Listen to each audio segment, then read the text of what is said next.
بسم اللہ الرحمن الرحیم۔ السلام علیکم سامعین، ہم کاشان بصیرت کے یوٹیوب چینل کے اوپر کتاب ترجمہ نہج البلاغہ جو کہ حجت الاسلام مولانا مفتی جعفر حسین صاحب قبلہ کی ہے، ہم اس کو مل کر پڑھ رہے ہیں اور الحمدللہ ہم نے اب تک جو ہیں وہ لاسٹ پارٹ تک یعنی کہ 25 پارٹ تک ہم نے خطبہ 59 مکمل کر لیا تھا، لیکن خطبہ 59 میں 3 پوائنٹس ایسے تھے کہ جن کو ہم نے اس کے بارے میں تاریخی حقائق ہیں وہ پڑھنے ہیں جو اس کتاب میں موجود ہیں۔ تو آئیے ہم ان پوائنٹس کو 1 بائی 1 پڑھتے ہیں۔ پیج نمبر ہے 202 اور پارٹ ہے 26۔ چلیے جی، خطبے میں جہاں سب سے پہلے آغاز ہوا تھا خطبہ 59، جس میں لکھا تھا کہ جب آپ علیہ السلام نے خوارج سے جنگ کرنے کا ارادہ ظاہر کیا تو آپ سے کہا گیا کہ وہ نہروان کا پل عبور کر کے ادھر جا چکے ہیں، تو آپ نے فرمایا۔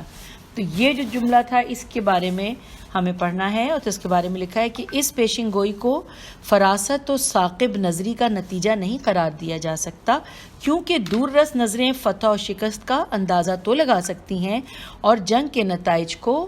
بھانپ لے جا سکتی ہیں، لیکن دونوں فریق کے مقتولین کی صحیح تعداد سے آگاہ کر دینا ان کی حدود پرواز سے باہر ہے۔ یہ اسی کی باطن بھی نگاہیں حکم لگا سکتی ہیں کہ جو غیب کے پردے الٹ کر آنے والے منظر کو اپنی آنکھوں سے دیکھ رہا ہو۔ ہم پیج 203 پر آ گئے ہیں۔ اپنی آنکھوں سے دیکھ رہا ہو اور علم امامت کی چھوٹ مستقبل کے صفحے پر ابھرنے والے نقوش اس کو دکھا رہی ہو۔ علم امامت ہونا چاہیے، میں نے غلط پڑھ دیا، علم امامت کی چھوٹ مستقبل کے صفحے پر ابھرنے والے نقوش اس کو دکھا رہی ہو۔ چنانچہ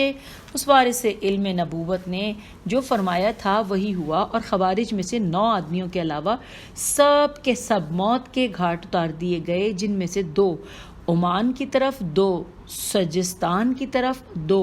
کرمان کی طرف اور 2 جزیرے کی طرف بھاگ گئے، اور ایک یمن میں تل مورون چلا آیا، اور آپ کی جماعت میں سے صرف 8 آدمی شہید ہو گئے، جن کے نام یہ ہیں: روبا ابن دبر بجلی، سعید ابن خالد سبیعی، عبداللہ ابن حماد اجنی، فیاض ابن خلیل ازدی، کیسوم ابن سلمہ جہنی، عبید ابن عبید خولانی، جمی ابن جاسم کندی اور جبیب ابن عاصم اسدی۔ اچھا جی، یہاں تک ہم نے یہ پہلے پوائنٹ کو پڑھ لیا۔ پھر اس خطبے میں دوسرا پوائنٹ جس میں ہمیں کہا گیا تھا کہ ہم اس کی تفصیلات جانیں، تو وہ پوائنٹ یہ تھا کہ جہاں پہ ہم نے یہ پڑھا تھا کہ آپ نے فرمایا کہ ہرگز نہیں، ابھی تو وہ مردوں کے صلبوں اور عورتوں کے شکموں میں موجود ہیں۔ اب اس پوائنٹ کو ہم نے اس میں مزید بتایا ہے کہ ہم پڑھتے ہیں۔ آئیے دیکھیں، لکھا ہے امیر المومنین علیہ السلام کی یہ پیشن گوئی بھی حرف بحرف پوری ہوئی، اور خوارج میں جو سردار ابھی اٹھا تلواروں پر دھر لیا گیا۔ چنانچہ ان کے چند سرداروں کا ذکر کیا جاتا ہے کہ جو اچھا، اس سے پہلے کا بھی میں یہاں سے دوبارہ پڑھتی ہوں، لیکن یہ میں پورا پیراگراف پڑھ دیتی ہوں سامعین خطبے کا، یعنی کہ 3-4 لائنیں۔ اس میں یہ تھا نا کہ جب خوارج مارے گئے تو آپ سے کہا گیا کہ وہ لوگ سب کے سب ہلاک ہو گئے۔ آپ نے فرمایا ہرگز نہیں، ابھی تو وہ مردوں کے صلبوں اور عورتوں کے شکموں میں موجود ہیں، یہاں سے تو یہ پڑھنا اور موجود ہیں، اور جب بھی ان میں کوئی سردار ظاہر ہوگا تو اسے کاٹ کر رکھ دیا جائے گا، یہاں تک کہ ان کی آخری فردیں چور اور ڈاکو ہو کر رہ جائیں گی۔ یہ پورا میں نے پڑھ دیا۔ اب اس کے بارے میں لکھا ہے تفصیلات میں کہ امیر المومنین کی یہ پیشن گوئی بھی حرف بحرف پوری ہوئی، اور خوارج میں جو سردار بھی اٹھا تلواروں پر دھر لیا گیا۔ چنانچہ ان کے چند سرداروں کا ذکر کیا جاتا ہے جو کہ بری طرح موت کے گھاٹ اتارے گئے۔ اب نام ہیں وہ میں نام پڑھ کیونکہ ہیڈنگ پہ لکھے ہوئے ہیں۔ نافع ابن ازرق، لکھا ہے خوارج کا سب سے بڑا گروہ ازرق اسی کی ازرارہ اسی کی طرف منسوب ہے۔ یہ مسلم ابن عبیس کے لشکر کے مقابلے میں سلامہ باہلی کے ہاتھ سے مارا گیا۔ اور پھر اس کے بعد نیچے لکھا ہے نجدہ ابن عامر، نون جیم دال ہے، نجدہ ابن عامر، خوارج کا فرقہ بغداد بے خے دال الف تے، اس کی طرف منسوب ہے، ابو فدیق خارجی نے اسے قتل کروا دیا۔ اگلا نام لکھا ہے عبداللہ ابن عباز، الف بے الف اور زواد۔ اس کے بارے میں لکھا ہے کہ فرقہ عبازیہ اس کی طرف منسوب ہے، یہ عبداللہ ابن محمد ابن عطیہ کے مقابلے میں مارا گیا۔ ابو خبی کچھ مٹا ہوا ہے، حیثم ابن جابر فرقہ بہیسہ اس کی طرف منسوب ہے۔ عثمان ابن جبان والی مدینے سے پہلے اس کے ہاتھ پیر کٹوائے اور پھر اسے قتل کر دیا۔ اگلا نام لکھا ہے عروہ ابن اویہ، اس کے آگے لکھا ہے معاویہ کے عہد حکومت میں زیاد نے اسے قتل کیا۔ اگلا لکھا ہے قطری ابن فجاعت، فے جیم الف اور حمزہ کے بعد گولتا۔ لکھا ہے تبرستان کے علاقے میں جب سفیان ابن ابرو کی فوج کا اس کے لشکر سے ٹکراؤ ہوا تو سوراہ ابن ابجر دارمی نے اسے قتل کر دیا۔ اگلا نام ہے شوزب، شین واو اور زال بے، شوزب خارجی۔ لکھا ہے سعید ابن عمرو حرشی کے مقابلے میں مارا گیا۔ اگلا ہے حوصرہ ابن ودا اسدی، اور حوصرہ کس ہے واو سے رے ہے، ابن ودا اسدی۔ اس کے بارے میں لکھا ہے بنی طے کہ ایک شخص کے ہاتھ سے قتل ہوا۔ اگلا ہے مستورد ابن عرفہ، معاویہ کے عہد میں مغفل ابن قیس کے ہاتھ سے مارا گیا۔ اگلا ہے شبیب ابن یزید خارجی، دریا میں ڈوب کر مرا۔ اگلا ہے عمران ابن حرب سراسبی، جنگ دولاب میں مارا گیا۔ پھر ہے زحاف ابن تائی، یہ بنو تاہیہ کے مقابلے میں مارا گیا۔ پھر ہے زبیر ابن علی سلیتی، یہ عتاب ابن ورقہ کے مقابلے میں مارا گیا۔ پھر ہے علی ابن بشیر، اسے حجاج نے قتل کر دیا۔ ہم پیج 204 پہ آ گئے۔ پھر ہے عبید اللہ ابن بشیر، یہ محلب ابن ابی سفرہ کے مقابلے میں مارا گیا۔ پھر ہے عبداللہ ابن الماحوز، یہ جنگ دولاب میں مارا گیا۔ پھر ہیں عبید اللہ ابن الماحوز جو کہ عتاب ابن ورقہ کے مقابلے میں مارا گیا۔ اور پھر لکھا ہے ابو الواضح جو مقبرہ بنی یشکر یا لیشکر میں ایک شخص نے اس پر دیوار گرا کر اسے ختم کر دیا۔ اور آخری نام لکھا ہے عبید اللہ ابن یحییٰ کندی جو کہ مروان ابن محمد کے عہد میں ابن عطیہ کے ہاتھ سے مارا گیا۔ اچھا جی، یہ ہم نے پڑھ لیا۔ اب تیسرا ایک اور جگہ خطبے میں یاد ہے ہم نے پڑھا تھا، یہ میں پڑھ لے دیتی ہوں تاکہ اس کے بارے میں آگے ہم تفصیل پڑھنے جا رہے ہیں۔ اس میں تھا کہ انہی خوارج کے متعلق فرمایا کہ میرے بعد خوارج کو قتل نہ کرنا، اس لیے کہ جو حق کا طالب ہو اسے نہ پا سکے وہ ویسا نہیں ہے کہ جو باطل ہی کی طلب میں ہو اور پھر اسے بھی پالے۔ سید رضی کہتے ہیں کہ اس سے مراد معاویہ اور اس کے ساتھی ہیں۔ اچھا، اب اس پوائنٹ کو جو تھا ہم نے پڑھنا ہے، آئیے ہم پڑھ لیتے ہیں۔ اس کے بارے میں لکھا ہے کہ قتل خوارج سے روکنے کی وجہ یہ تھی کہ چونکہ امیر المومنین علیہ السلام کی نگاہیں دیکھ رہی تھیں کہ آپ علیہ السلام کے بعد تسلط و اقتدار ان لوگوں کے ہاتھوں میں ہوگا جو جہاد کے موقع و محل سے بے خبر ہوں گے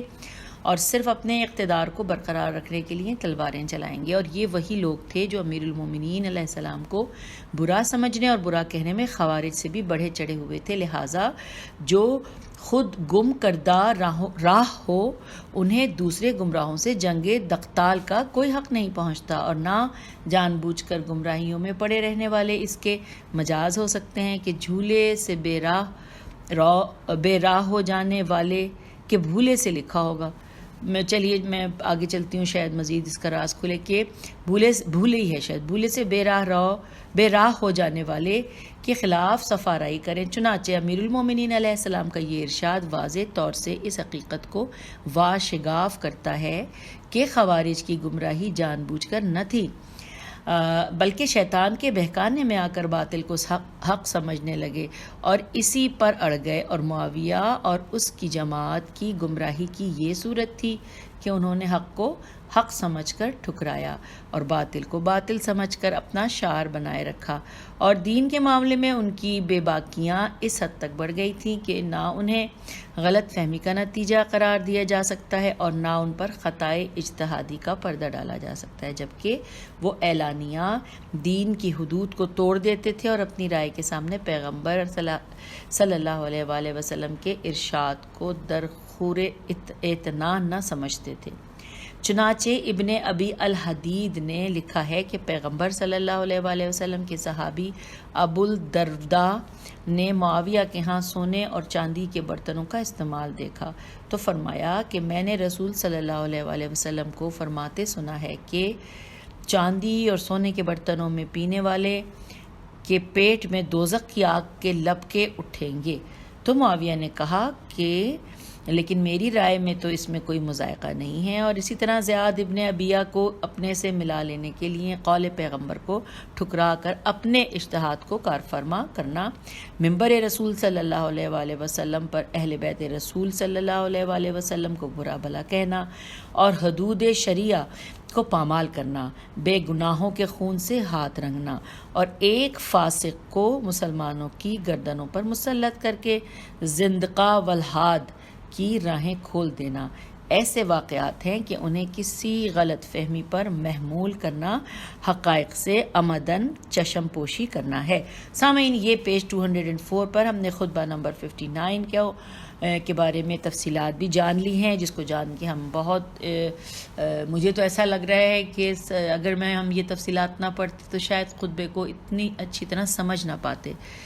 شکر الحمدللہ۔ آئیے آگے چلتے ہیں۔ خطبہ نمبر 60، اس میں لکھا ہے جب آپ کو اچانک قتل کیے جانے سے خوف دلایا گیا تو آپ نے فرمایا۔ آئیے اب یہ فرمایا پڑھتے ہیں، ہم پیج 205 پر ہیں۔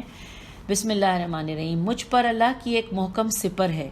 جب موت کا دن آئے گا تو وہ مجھے موت کے حوالے کر کے مجھ سے الگ ہو جائے گی۔ اس وقت نہ تیر خطا کرے گا اور نہ زخم بھر سکے گا۔ بس یہ اتنا چھوٹا سا خطبہ ہے اور اس کے بارے میں آگے تفصیلات بھی کچھ نہیں ہیں۔ اب اگلا خطبہ 61 ہے، آئیے پڑھتے ہیں کہ بسم اللہ الرحمن الرحیم۔ تمہیں معلوم ہونا چاہیے کہ دنیا ایسا گھر ہے کہ اس کے عواقب سے بچاؤ کا ساز و سامان اسی میں رہ کر کیا جا سکتا ہے، اور کسی ایسے کام سے جو صرف اسی دنیا کی خاطر کیا جائے نجات نہیں مل سکتی۔ لوگ اس دنیا میں آزمائش میں ڈالے گئے ہیں، لوگوں نے اس دنیا سے جو دنیا کے لیے حاصل کیا ہوگا اس سے الگ کر دیے جائیں گے اور اس پر ان سے حساب لیا جائے گا جو اس دنیا سے آخرت کے لیے کمایا ہوگا، اسے آگے پہنچ کر پالیں گے اور اسی میں سہیں گے۔ دنیا عقل مندوں کے نزدیک ایک بڑھتا ہوا سایہ ہے جسے ابھی بڑھا ہوا اور پھیلا ہوا دیکھ رہے تھے، دیکھتے ہی دیکھتے وہ گھٹ کر اور سمٹ کر رہ گیا۔ تو یہ خطبہ 61 ہم نے پڑھ لیا۔ آئیے خطبہ 62 کو پڑھتے ہیں۔ اس میں لکھا ہے کہ بسم اللہ الرحمن الرحیم۔ اللہ کے بندوں، اللہ سے ڈرو اور موت سے پہلے اپنے اعمال کا ذخیرہ فراہم کر لو اور دنیا کی فانی چیزیں دے کر باقی رہنے والی چیزیں خرید لو۔ چلنے کا سامان کرو کیونکہ تمہیں تیزی سے لے جایا جا رہا ہے، اور موت کے لیے آمادہ ہو جاؤ کہ وہ تمہارے سروں پر منڈلا رہی ہے۔ تمہیں ایسے لوگ ہونا چاہیے کہ جنہیں پکارا گیا تو وہ جاگ اٹھے اور یہ جان لینے پر کہ دنیا ان کا گھر نہیں ہے اسے آخرت سے بدل لیا ہو، اس لیے کہ اللہ نے تمہیں بیکار پیدا نہیں کیا اور نہ اس نے تمہیں بے قید و بند چھوڑ دیا ہے۔ موت تمہاری راہ میں حائل ہے، اس کے آتے ہی تمہارے لیے جنت ہے یا دوزخ ہے، وہ مدت حیات جسے ہر گزرنے والا لحظہ کم کر رہا ہو اور ہر ساعت اس کی عمارت کو ڈھا رہی ہو، کم ہی سمجھی جانے کے لائق ہے۔ اور وہ مسافر جسے ہر نیا دن اور ہر نئی رات لگاتار کھینچے لے جا رہے ہیں ہوں، اس کا منزل تک پہنچنا جلد ہی سمجھنا چاہیے۔ وہ عازم سفر جس کے سامنے ہمیشہ کی کامرانی یا ناکامی کا سوال ہے، اس کو اچھے سے اچھا زاد مہیا کرنے کی ضرورت ہے، لہٰذا اس دنیا میں رہتے ہوئے اس سے اتنا توشہ آخرت لے لو جس کے ذریعے کل اپنے نفسوں کو بچا سکو، جس کی صورت یہ ہے کہ بندہ اپنے اللہ سے ڈرے، اپنے نفس کے ساتھ خیر خواہی کرے، مرنے سے پہلے توبہ کرے، اپنی خواہشوں پر قابو رکھے، چونکہ موت کی نگاہ سے اوجھل ہے، چونکہ موت اس کی نگاہ سے اوجھل ہے اور امیدیں فریب دینے والی ہیں، اور شیطان اس پر چھایا ہوا ہے جو گناہوں کو سج کر اس کے سامنے لاتا ہے، اور کہ وہ اس میں مبتلا ہو اور توبہ کی ڈھارس بندھاتا رہتا ہے کہ وہ اسے تعویق میں ڈالتا رہے، یہاں تک کہ موت غفلت و بے خبری کی حالت میں اس پر اچانک ٹوٹ پڑتی ہے۔ واہ حسرتا کہ اس غافل و بے خبر کی مدت حیات ہی اس کے خلاف ایک حجت بن جائے اور اس کی زندگی کا انجام بدبختی کی صورت میں ہو۔ ہم اللہ سبحانہ سے سوال کرتے ہیں کہ وہ ہمیں اور تمہیں ایسا کر دے کہ دنیا کی نعمتیں سرکش و متمرونہ، اس کی میں ہجے کر دیتی ہوں، میں پڑھنے میں شاید غلطی کر رہی ہوں، سرکش و میم تے میم رے پہ تشدید ہے اور پھر واو نون ہے، بنا سکیں، اور کسی منزل پر اطاعت پروردگار سے درماندہ و عاجز نہ ہوں، اور مرنے کے بعد نہ شرمساری اٹھانا پڑے اور نہ رنج و غم سہنا پڑے۔ سامعین، پیج 207 پر یہ خطبہ نمبر 62 ہم نے مکمل کر لیا، اور اب ہم خطبہ 63 پڑھنے جا رہے ہیں۔ جی، بسم اللہ الرحمن الرحیم۔ تمام حمد اس اللہ کے لیے ہے کہ جس کی ایک صفت سے دوسری صفت کو تقدم نہیں، کہ وہ آخر ہونے سے پہلے اول اور ظاہر ہونے سے پہلے باطن رہا ہو۔ اللہ کے سوا جسے بھی ایک کہا جائے گا وہ قلت و کمی میں ہوگا۔ اس کے سوا ہر باعزت ذلیل اور ہر قوی کمزور و عاجز، اور ہر مالک مملوک، اور ہر جاننے والا سیکھنے والے کی منزل میں ہے۔ اس کے علاوہ ہر قدرت و تسلط والا کبھی قادر ہوتا ہے اور کبھی عاجز، اور اس کے علاوہ ہر سننے والا خفیف آوازوں کے سننے سے قاصر ہوتا ہے، اور بڑی آوازیں اپنی گونج سے اسے بہرا کر دیتی ہیں، اور دور کی آوازیں اس تک پہنچتی نہیں ہیں، اور اس کے ماں سوا ہر دیکھنے والا مخفی رنگوں اور لطیف جسموں کے دیکھنے سے نابینا ہوتا ہے۔ کوئی ظاہر اس کے علاوہ باطن نہیں ہو سکتا، اور کوئی باطن اس کے سوا ظاہر نہیں ہو سکتا۔ اس نے اپنی کسی مخلوق کو اس لیے پیدا نہیں کیا کہ وہ اپنے اقتدار کی بنیادوں کو مستحکم کرے، یا زمانے کے عواقب و نتائج سے اسے کوئی خطرہ تھا، یا کسی برابر والے کے حملہ آور ہونے، یا کثرت پر اترانے والے شریک، یا بلندی میں ٹکرانے والے مد مقابل کے خلاف اسے مدد حاصل کرنا تھی، بلکہ یہ ساری مخلوق اسی کے قبضے میں ہے، اور سب اس کے عاجز و ناتواں بندے ہیں۔ وہ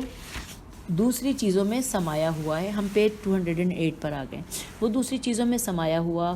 نہیں ہے کہ یہ کہا جائے کہ وہ ان کے اندر ہے اور ان چیزوں سے دور رہے، کہ یہ کہا جائے کہ وہ ان چیزوں سے الگ ہے۔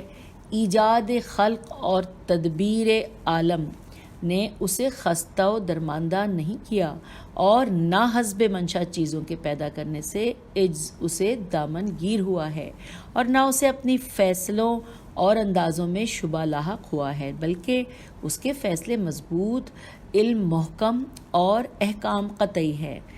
مصیبت کے وقت بھی اسی کی آس رہتی ہے، اور نعمت کے وقت بھی اس کا ڈر لگا رہتا ہے۔ سامعین، پیج 208 پر ہم نے خطبہ نمبر 63 مکمل کر لیا، اب ہم خطبہ نمبر 64 پڑھتے ہیں۔ آئیے، اس کے بارے میں پہلے لکھا ہے کہ صفین کے دنوں میں اپنے اصحاب سے فرمایا کرتے تھے، بسم اللہ الرحمن الرحیم، اے گروہ مسلمین، خوف خدا کو اپنا شعار بناؤ، اطمینان و وقار کی چادر اوڑھ لو، اور اپنے دانتوں کو بھینچ لو، اس سے تلواریں سروں سے اچٹ جایا کرتی ہیں۔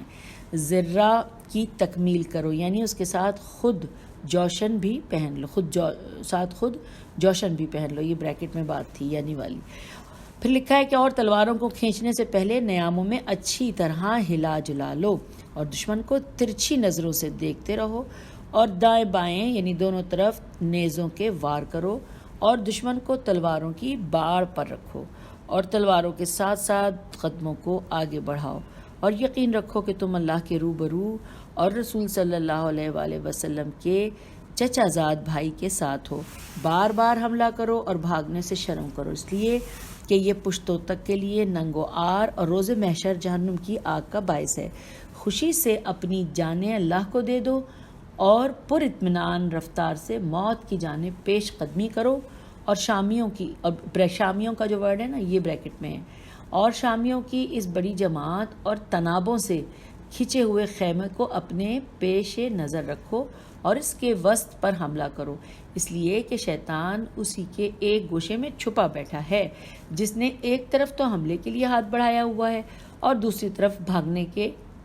لیے قدم پیچھے ہٹا رکھا ہے۔ تم مضبوطی سے اپنے ارادے پر جمے رہو یہاں تک کہ حق صبح کے اجالے کی طرح ظاہر ہو جائے اور نتیجے میں تم ہی غالب ہو، اور خدا تمہارے ساتھ ہے اور تمہارے اعمال کو ضائع و برباد نہیں ہونے دے گا۔ سامعین، یہ پیج 209 کے اوپر ہم نے خطبہ 64 کو مکمل کر لیا اور اسی صفحے پر خطبہ 65 ہے،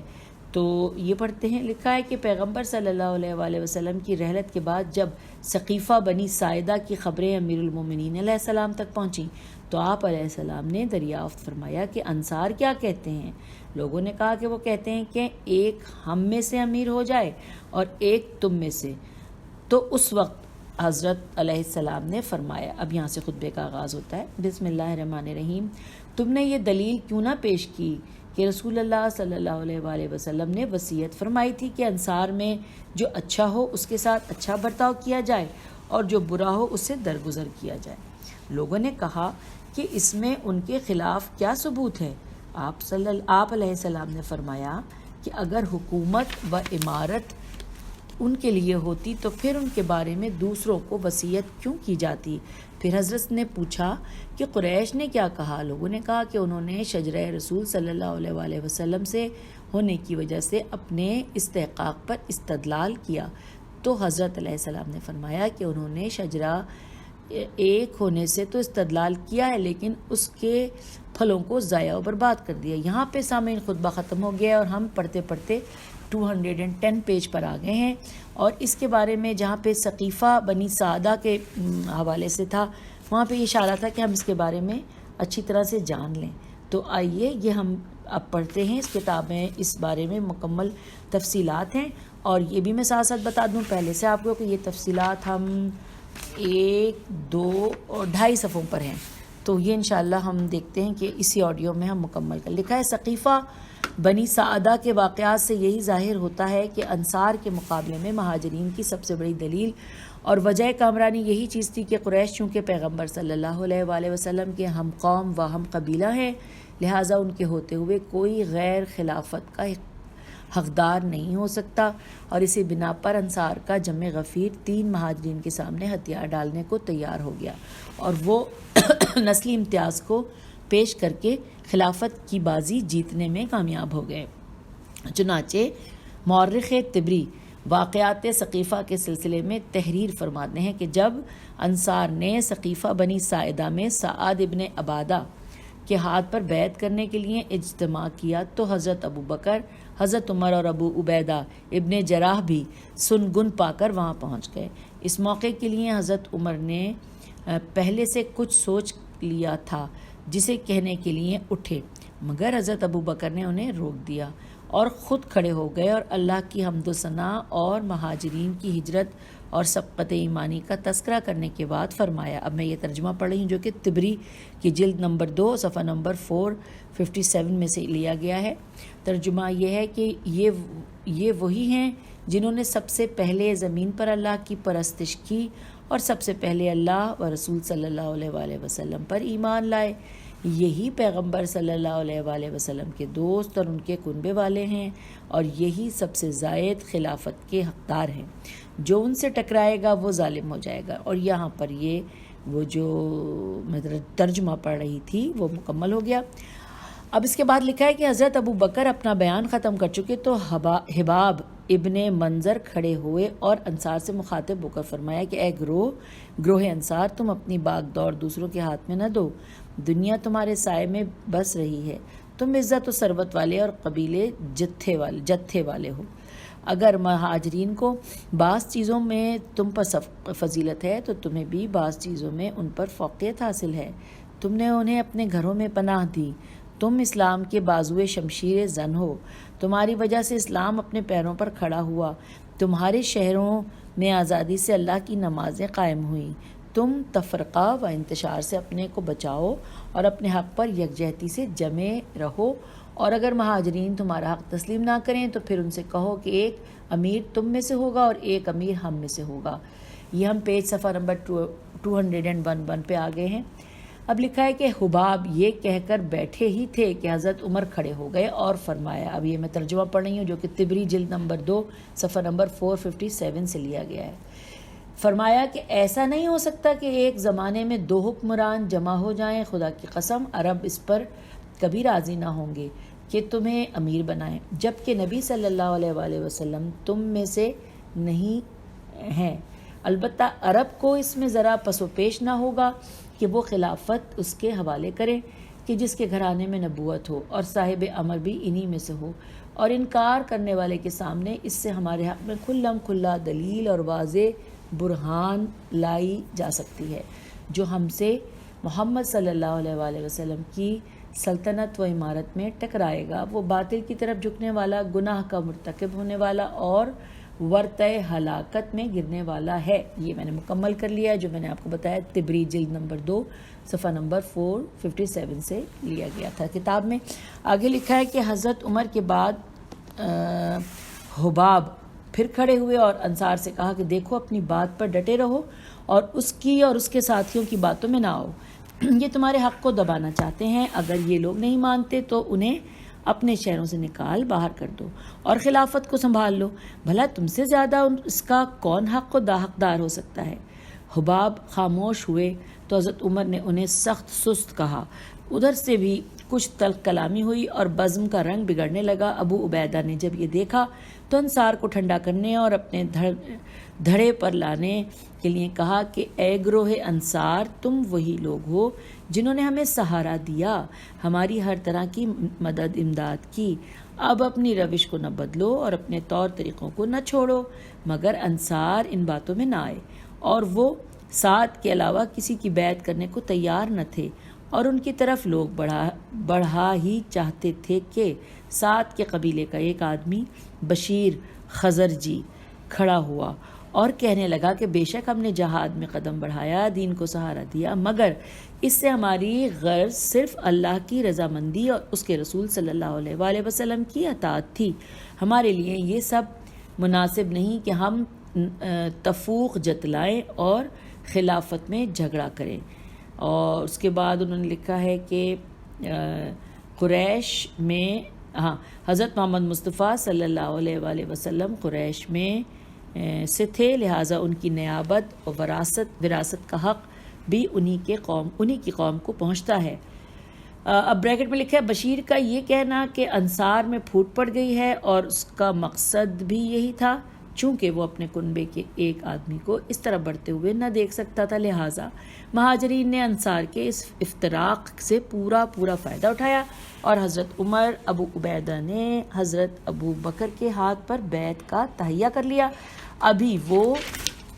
بیعت کے لیے بڑھے ہی تھے کہ بشیر نے سب سے پہلے بڑھ کر اپنا ہاتھ حضرت ابو بکر کے ہاتھ پر رکھ دیا۔ یہ ہم پیج 212 پہ آ گئے ہیں۔ رکھ دیا اور پھر حضرت عمر اور ابو عبیدہ سے نے بیعت کی، اور پھر بشیر کے قوم قبیلے والے بڑھے اور بیعت کی اور سعد ابن عبادہ کو پیروں تلے روند کر رکھ دیا۔ امیر المومنین علیہ السلام اس موقع پر پیغمبر صلی اللہ علیہ وآلہ وسلم کے غسل و کفن میں مصروف تھے۔ بعد میں جب سقیفے کے اجتماع کے متعلق سنا اور انہیں یہ معلوم ہوا کہ مہاجرین نے اپنے کو پیغمبر صلی اللہ علیہ وآلہ وسلم کا قوم و قبیلہ کہہ کر انصار سے بازی جیت لی ہے، تو یہ لطیف جملہ فرمایا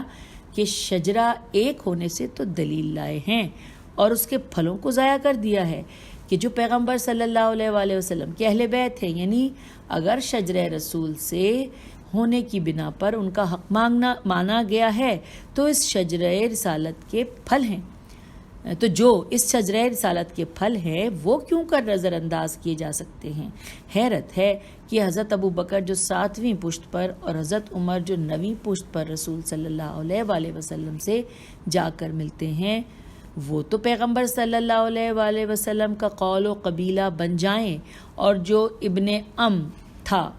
اس کے بھائی ہونے سے بھی انکار کر دیا جائے۔ تو سامعین، یہ پیج 212 پر ہم نے خطبہ نمبر 65 کے بارے میں تفصیلات بھی جان لی، اور اب ہم اس آج کے پارٹ کا اختتام کرتے ہیں۔ انشاءاللہ زندگی رہی تو اگلی آڈیو میں ہم خطبہ نمبر 66 سے اپنی ریڈنگ کا آغاز کریں گے۔ میں بہت شکر گزار ہوں کاشانہ بصیرت کے اس خوبصورت یوٹیوب چینل کا کہ جہاں پہ ہم مل کر لفظ بلفظ کتاب کو پڑھ رہے ہیں، ورنہ اکثر یہ ہوتا تھا کہ کتاب پڑھنے کے لیے اس کا کچھ حصہ پڑھ لیا، لیکن یہاں پر آپ سب کے ساتھ مل کے پڑھنے سے جو کچھ علم ہم مل کر حاصل کر رہے ہیں اس کو پڑھ کے میرے دل کو بھی اطمینان ہوتا ہے، اور مجھے یقین ہے کہ آپ لوگ جو سن رہے ہیں آپ کو بھی بہت بہتر محسوس ہوتا ہوگا کہ علم ہم تک بہترین علم مستند کتاب سے پہنچ رہا ہے۔ تو آج کی اس آڈیو میں اجازت دیجیے۔ خدا حافظ، فی امان اللہ۔